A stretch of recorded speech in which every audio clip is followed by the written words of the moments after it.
পেটে মারে, হ্যাঁ, তল পেটে যখন সে আমাকে মারে, বিয়ের পর থেকে, বিয়ের 3 দিন পরে নতুন বউকে কেউ বলবে যে তোকে আমার ভাল লাগে না, তোকে আমি ছেড়ে দিব? তো রাসেল মিয়া হচ্ছে আমাকে, সে মানে ফোর্স করা শুরু করে টাকার জন্য। বিয়ের 3 দিন, 3 দিন থেকে 4 দিন পর থেকে সে নাটক বানাবে, সে সিনেমা বানাবে, সে এই করবে সেই করবে। মানে তার কথাবার্তা আমি বুঝে উঠতে পারতেছিলাম না। নতুন বিয়ে ভাই, আমি কেমনে বুঝবো? বিয়ের দ্বিতীয় দিন এক নারী তাকে ফোন দেয়, দিয়ে বলে লাউডে, গাড়ির মধ্যে ছিলাম, যে গালাগালি, তুই আমার সাথে থাকছিস, এই করছিস, তুই আমার পারমিশন ছাড়া বিয়ে করলি কেন? তারপরে যে গেট গেট কাটে না, কি বলে ওটাকে, বাসর ঘরের যে গেট কাটে, ওটার জন্য ওই ওই 1.5 লাখ টাকা থেকেই সে সব খরচ করছে। তো যখন সে, আমার মনে হয় সে আমাকে বলতেছে 10 লাখ টাকা কাবিন, 10 লাখ টাকা কাবিন, তখন আমি বললাম, আমি নিজে থেকে বলছি যে 2 লাখ টাকা উসুল দেন। কিন্তু 2 লাখ টাকা উসুল দেওয়ার মতো কিন্তু সে না আমাকে গহনা দিছে, না কোনো কিছু দিছে, নট এ সিঙ্গেল অর্নামেন্টস।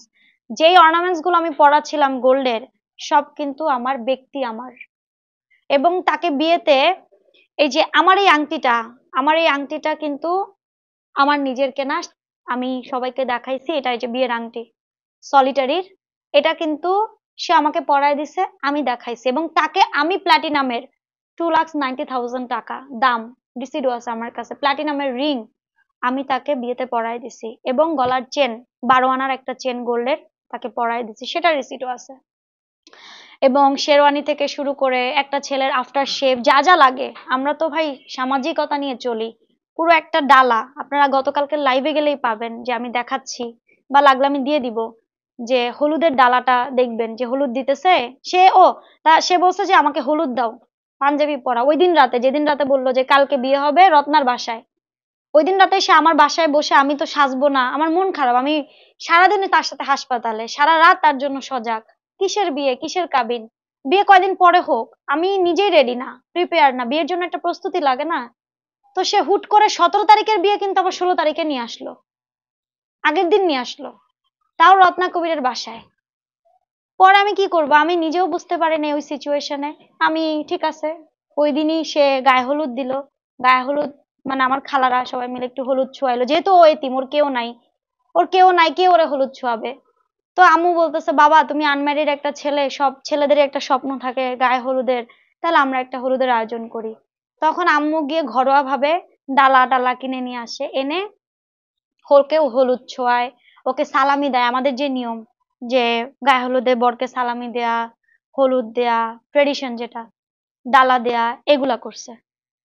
তো ও তো এতিম, ওর তো কেউ নাই। বারবারই যখন ওকে বলা হয়েছে কাউকে আনো, বলছে আমি এতিম, আমার কেউ নাই। এখন বিষয়টা হচ্ছে, 17 তারিখের বিয়ে 16 তারিখে নিয়ে আসলো সে, অসুস্থের নাটক করলো সে।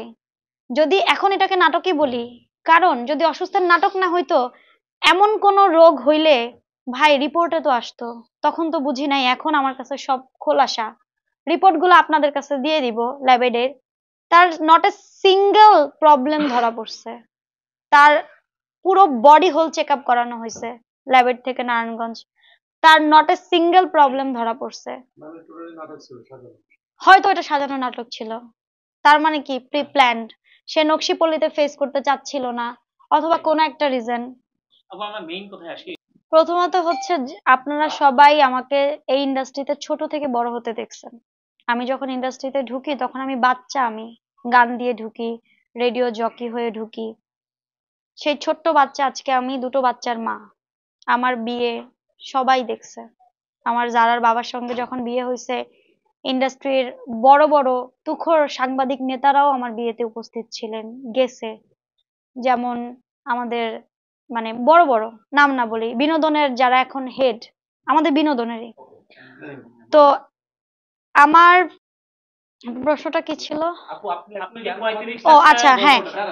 তো সে যখন আমাকে তল পেটে মারে, হ্যাঁ, তল পেটে যখন সে আমাকে মারে, বিয়ের পর থেকে, বিয়ের 3 দিন পরে নতুন বউকে কেউ বলবে যে তোকে আমার ভাল লাগে না, তোকে আমি ছেড়ে দিব? হ্যাঁ, রাসেল মিয়া, ওর নামটা নিতে আমার ভাল লাগে না। ওকে, তো রাসেল মিয়া হচ্ছে আমাকে, সে মানে ফোর্স করা শুরু করে টাকার জন্য। বিয়ের 3 দিন থেকে 4 দিন পর থেকে সে নাটক বানাবে, সে সিনেমা বানাবে, সে এই করবে সেই করবে। মানে তার কথাবার্তা আমি বুঝে উঠতে পারতেছিলাম না। নতুন বিয়ে ভাই, আমি কেমনে বুঝবো? বিয়ের দ্বিতীয় দিন এক নারী তাকে ফোন দেয়, দিয়ে বলে লাউডে, গাড়ির মধ্যে ছিলাম, যে গালাগালি, তুই আমার সাথে থাকছিস, এই করছিস, তুই আমার পারমিশন ছাড়া বিয়ে করলি কেন? আমি নামটা বলছি না তার প্রাইভেসির জন্য। সে এক স্বনামধন্য, সে সিনেমার সাথে জড়িত, তার নিজের একটা ব্যক্তি টিভি নাটক করে। হ্যাঁ, টিভি নাটক করে। তো বললাম না আমি।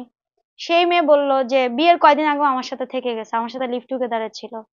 যখন আমি তারে বললাম, মা বোন তুলে গালাগালি গাড়ির মধ্যে, আমার গাড়ি সে ড্রাইভ করতেছে।